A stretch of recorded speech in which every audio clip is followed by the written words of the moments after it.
Good morning બચ્ચો, બધા મજામાં છો? તમારું કામ તમે એકદમ રેગ્યુલરલી કરતા છો ને? હા, ઓકે. તો આપણે પ્રક્ષિપ્ત ગતિ સમજતા છે, જેમાં આપણે બધી ઘટનાઓના સમીકરણો મેળવ્યા, બરાબર? ચાલો, અને આજે આપણે ઉદાહરણ નંબર 7 જોશું અને પછી બે MCQ ને આપણે સોલ્વ કરશું, બરાબર? ઓકે. તો ગેલિલિયો નામનો એક સાયન્ટિસ્ટ હતો, એને પ્રક્ષિપ્ત ગતિ માટે એક વિધાન આપેલું હતું. તો એ વિધાન શું છે તે જો કે 45 ડિગ્રીના ખૂણા સાથે સમાન તફાવત ધરાવતા બે જુદા જુદા કોણ, એટલે 45 ડિગ્રી થી એક સરખા ખૂણે રહેલા બે જુદા જુદા કોણ, બરાબર?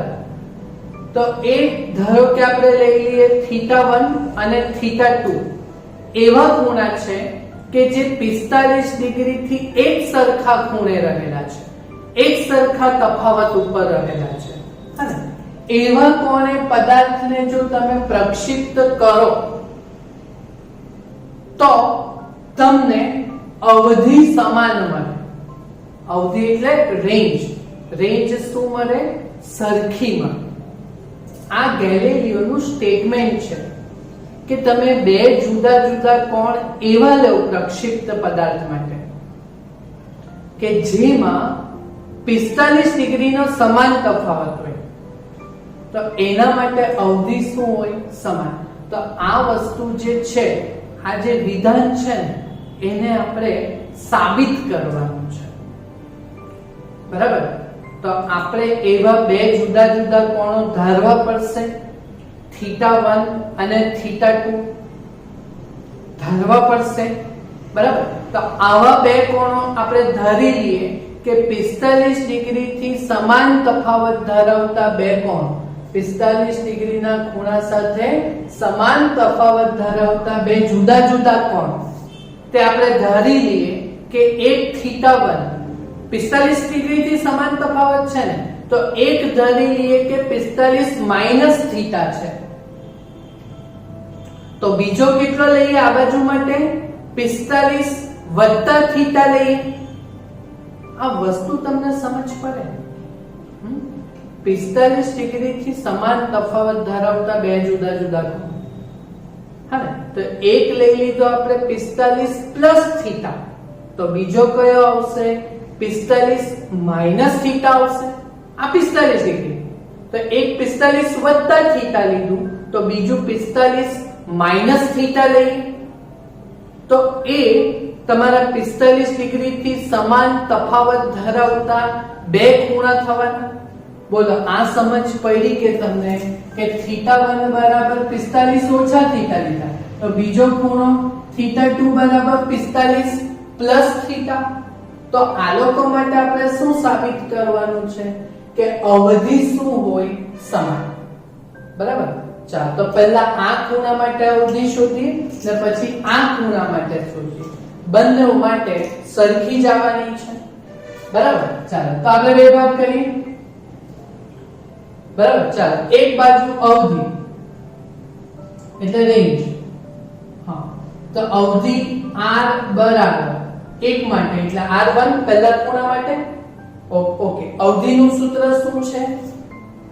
તો v0 સ્ક્વેર ના છેદમાં 2g ની g અને sin 2 થીટા એટલે 2 θ1, બરાબર? અને બીજી બાજુ આપણે આવી જ રીતે સેમ લખવાનું હોય તો અવધિ r2 બરાબર v0 સ્ક્વેર ના છેદમાં g અને sin 2 θ2. બોલો, આ અવધિના સૂત્ર છે r1 અને r2 θ1 θ2 માટે, બરાબર? ઓકે, ચાલો, એટલે અહીંયા આપણે વેલ્યુ મૂકો θ1 અને અહીંયા મૂકીએ θ2. ચાલો, તો v0 સ્ક્વેર ના છેદમાં g sin 2 θ1 45 degree minus theta લીધું, તો આ બાજુ શું લેશું v0² ના છેદમાં g sin 2 45 ડિગ્રી વત્તા થીટા લીધું આપણે બરાબર ચાલો ઓકે તો v0² ના છેદમાં g ચાલો હવે આપણે આ બે ને અંદર ગુણી દઈએ ને ઓકે તો 2 ગુણ્યા 45 90 એટલે sin 90 ડિગ્રી માઈનસ 2 થીટા અને આ બાજુ v0² ના છેદમાં g sin 90 ડિગ્રી વત્તા 2 થીટા બે માં શું રાખ્યો છે સાબિત કરવાનું છે આ બે ખૂણા ખબર પડ્યા કે નહીં બસ હવે પછી દાખલો આવડવાનો જ ને સૂત્ર પરથી હા ઓકે તો v0² ના છેદમાં g આ r1 બરાબર ઓકે તમને ખબર sin 90 માઈનસ કે 90 પ્લસ કરો તો વિધેય બદલાઈ જાય હા કેમ કે sin 30 હોય તો cos 60 ની વેલ્યુ સેમ sin 30 અને cos 60 ની વેલ્યુ સેમ sin 30 તો cos 90 minus 30 समझ पड़ेगी એટલે sin 90 minus કે 90 plus કરો તો વિધેય બદલાય છે એટલે sin બની જાય cos અને cos બની જાય sin વાળું હા તો sin 90 minus એટલે cos કેવાશે તો આ cos 2 થીટા બરાબર તો આ બાજુ v0² ના છેદમાં g sin 90 પ્લસ કરો તો પણ વિધેય બદલાઈ જાય એટલે cos તો આ પણ શું આવવાનું cos 2 થીટા આ r2 જોઈ લો બંને અવધિના સૂત્ર અહીંયા સમાન છે કે નહીં તો જોઈ લો અહીંયા કહેવાશે માટે r1 બરાબર શું કહેવાશે r2 જો 45 ડિગ્રી થી સમાન તફાવત ધરાવતા બે ખૂણા એક 45 ઓછા થીટા તો બીજો 45 પ્લસ થીટા તો બોલો આના માટે અવધિ સેમ મળી કે હા તો બોલો થઈ ગયું સાબિત થઈ ગયું તો આ છે આપણો 2 માર્ક્સ નો દાખલો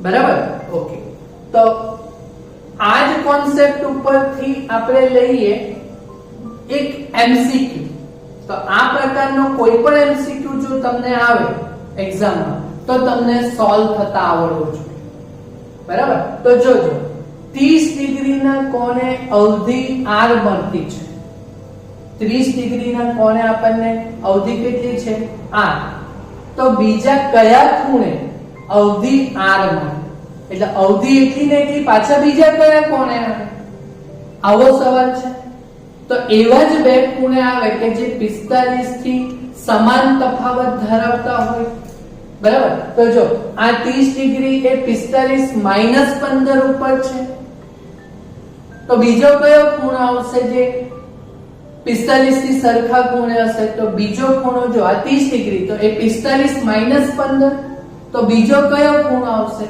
તો 45 પ્લસ 15 આવે કે તો 45 પ્લસ 15 કેટલા 60 તો એ 60 ડિગ્રી વાળો જવાબ આવશે તો તને આવી રીતે ખબર પડે કે MCQ છે બહુવિકલ્પી પ્રશ્ન છે કે 30 ડિગ્રી એ 45 માઈનસ 15 ઉપર છે તો બીજો ખૂણો 45 પ્લસ 15 પર આવશે બરાબર તો આને બીજી રીતે તમે કરો તો એ 90 માઈનસ કરીને પણ કરી શકો તો જો એક ખૂણો તમારી પાસે છે અહીંયા θ1 બરાબર 30 ડિગ્રી છે હા ને તો θ2 બરાબર પાછી અવધિ સમાન મળે તે 90 માઈનસ 30 તો બોલો 90 માઈનસ 30 ડિગ્રી કેટલા 60 ડિગ્રી બોલો આ જવાબ કહેવાય કે તો 60 ડિગ્રી વાળો ઓપ્શન કયો છે સી ધારો કેમ કે એ 20 ડિગ્રીના કોણે અવધિ r છે તો પાછા કયા ખૂણે અવધિ આટલી ને આટલી સમાન મળે તો 20 ડિગ્રી હા ને તો એ 20 ડિગ્રી એ 45 માઈનસ 25 તો બીજું 45 પ્લસ 25 એના કરતા ઈઝી એક 20 ડિગ્રી હોય તો બીજું 90 માઈનસ 20 ને 90 માઈનસ 20 એટલે 70 ડિગ્રી બોલો સમજ પડે સમજ પડી ને તમને તો આ પ્રકારના કોઈ પણ MCQ પૂછાય તો તમને આવડે. ધારો કે એકવાર 15 ડિગ્રીના ખૂણે અવધિ r છે તો પાછી અવધિ r કેટલા ડિગ્રી આવશે? તો એક θ1 બરાબર 15 ડિગ્રી, તો θ2 બરાબર 90 માઈનસ 15, તો એ 75 ડિગ્રી આવશે. બોલો, આવો કોઈ પણ એમસીક્યુ પૂછાય તો તમને આવડશે? પાક્કું?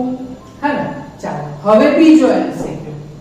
આ એમસીક્યુ ના તમને હું પ્રકાર જ આપું છું, પછી આ જ એમસીક્યુ પૂછે એવું નહીં, આ ટાઈપનો પૂછાય તો આવડવું જોઈએ. આ બધા ઇમ્પોર્ટન્ટ એમસીક્યુ પ્રક્ષિપ્ત ગતિનો.